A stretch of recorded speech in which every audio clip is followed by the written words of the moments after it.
కరడు కట్టిన నేరస్తుల నుంచి ఉగ్రవాదుల వరకు సైబర్ నేరగాల నుంచి ఆర్థిక నేరాలు చేసిన రాజకీయ నేతల వరకు తప్పు చేస్తే వీళ్ళంతా వెళ్లేది ఆ జైలుకే.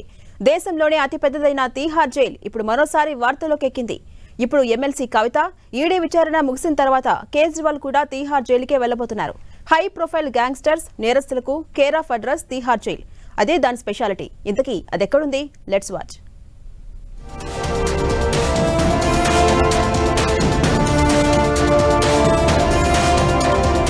తీహార్ జైలు ఈ పేరు వింటేనే ఓ క్రైమ్ వైబ్రేషన్, ఏదో తెలియని నెగటివ్ ఫీలింగ్. ఎందుకంటే దేశంలోని కరుడుగట్టిన నేరస్తులంతా ఉండేది ఇక్కడే.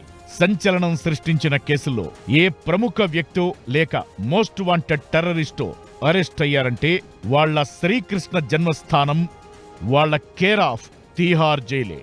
అందుకే ఈ జైలు లోపల బయట హై సెక్యూరిటీతో నిరంతరం డేగ కళ్లతో నిఘా ఉంటుంది. దారుణమైన నేరాలకు పాల్పడ్డ రాజకీయ నాయకులు మొదలుకుని పారిశ్రామికవేత్తలు, హంతకులు, ఉగ్రవాదులకు ఇదే కేర్ ఆఫ్ అడ్రస్. సంచలనం సృష్టించిన వేలాది కేసుల్లో నిందితులు తీహార్ జైల్లోనే ఉన్నారు. ఎంతో మంది రాజకీయ నాయకులు సైతం ఇక్కడ ఊచలు లెక్కబెట్టారు. నేరాలు రుజువు కావడంతో ఎంతో మందిని ఈ జైలులోనే ఉరితీశారు.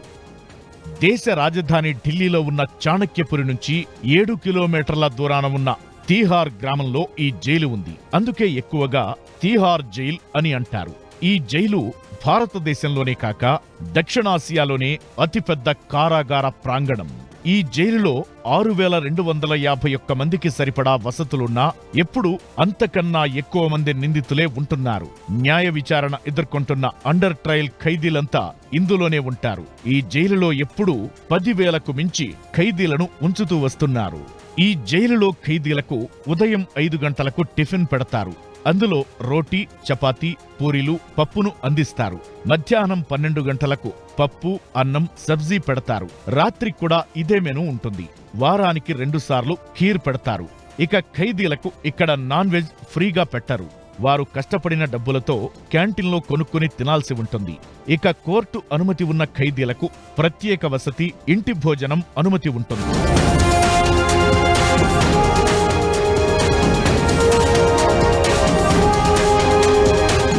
2012లో ఢిల్లీ గ్యాంగ్ రేప్లో 5 నిందితులను తీహార్ జైల్లోనే ఉరితీశారు.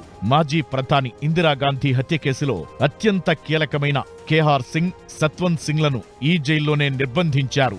పారిశ్రామికవేత్తలను బెదిరించి 100 కోట్ల వసూళ్లకు పాల్పడ్డాడనే ఆరోపణలు ఎదుర్కొంటున్న సుఖేష్ చంద్రశేఖర్, ఒలింపిక్ రజత పతక విజేత సుశీల్ కుమార్, కాశ్మీరీ వేర్పాటువాద నాయకుడు యాసిన్ మాలిక్ ఇలాంటి వాళ్లంతా ఇప్పుడు అక్కడే ఉన్నారు.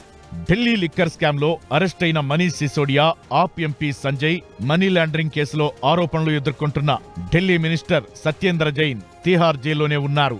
లోక్పాల్ బిల్లు కోసం పోరాడిన అన్నా హజారే, మనీ లాండరింగ్ కేసులో కర్ణాటక డిప్యూటీ సీఎం డీకే శివకుమార్, ఓటుకు నోటు కేసులో సమాజ్వాదీ పార్టీ నేత అమర్ సింగ్, కామన్వెల్త్ క్రీడల నిర్వహణలో అవినీతి ఆరోపణలపై సురేష్ కల్మాడి, ఇందిరాగాంధీ కొడుకు సంజయ్ గాంధీ, దాణా కుంభకోణం కేసులో లాలూ ప్రసాద్ యాదవ్, ముంబైకి చెందిన గ్యాంగ్స్టర్ చోటా రాజన్, ఐఎన్ఎక్స్ మీడియా అవినీతి కేసులో కేంద్ర హోంశాఖ మాజీ మంత్రి చిదంబరం ఈ తీహార్ జైలుకు వెళ్లారు.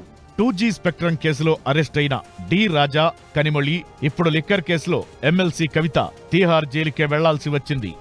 ఈ జైలులో కరుడుగట్టిన నేరస్తులు ఉండటంతో ఒకరిపై ఒకరు దాడులు, గొడవలు, వివాదాలు కామన్. హై ప్రొఫైల్ కరుడుగట్టిన నేరగాళ్లు ఉండే ఈ జైలులో ఎప్పటికప్పుడు సంస్కరణలు జరుగుతూనే ఉంటాయి. గతంలో పలువురు ఖైదీలు ఈ జైలు నుంచి తప్పించుకున్నారు. అప్పట్నుంచి కొత్త రూల్స్ అమలు చేస్తున్నారు. అధికారులు నిఘా కళ్లుగప్పి ఖైదీలు ఫోన్లు వాడుతుండటంతో తీహార్ జైల్లో 15 కొత్త మొబైల్ జామర్లు అమర్చారు. ఇప్పటికే కాల్ బ్లాకింగ్ కోసం ప్రత్యేక వ్యవస్థ ఉండగా అదనంగా 15 జామర్లు పెట్టారు. తీహార్ జైల్ ఎంట్రీ పాయింట్ల దగ్గర అనేక స్థాయిల్లో తనిఖీలు చేసినప్పటికీ ఖైదీల చేతికి ఫోన్లు చేరుతున్నాయి. జైలు గోడల నుంచి మొబైల్ ఫోన్లు బయటికి విసిరేసినట్లు అధికారులు గుర్తించారు. జైలు లోపల ఉన్న గ్యాంగ్స్టర్లు వీడియో కాల్ చేయడం, బయటి వారికి బెదిరింపు కాల్స్ చేయడం వంటి ఘటనలు జరిగాయి. ఈ నేపథ్యంలో ఖైదీల ఆగడాలు సాగకుండా కొత్త రూల్స్ అమలు చేస్తున్నారు.